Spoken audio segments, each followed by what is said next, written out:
Palestine went from this to this, and it didn't happen overnight.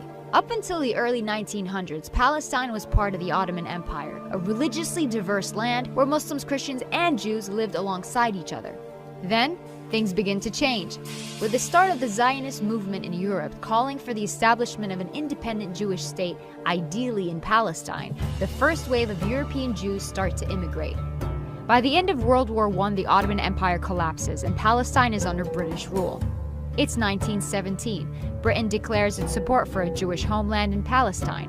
The number of Jewish settlers grow, fueling tensions between the Arabs and the Jews. The violence between the two sides caused Britain to bow out and let the UN take over. The UN approves of a plan to split Palestine into two states: Jewish Israel, Arab Palestine.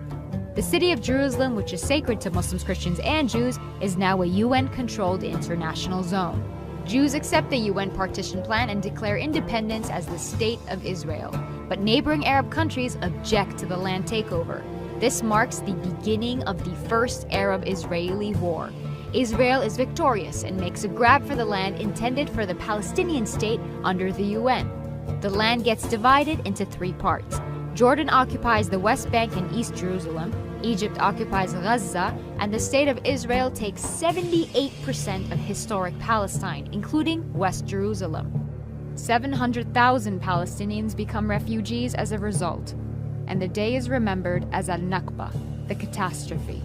It's 1967. The Six-Day War breaks out between Israel and neighboring Arab countries, and by the end of it, the map looks something like this.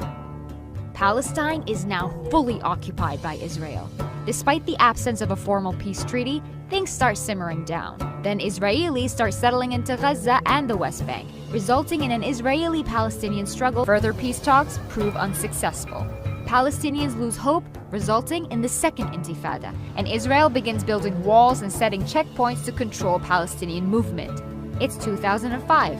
Israel withdraws from Gaza, but continues settlements in the West Bank. Israel imposes a blockade restricting any form of movement by land, air, or sea.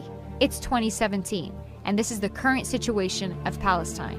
There are solutions on the table, but will we see them implemented in our lifetime?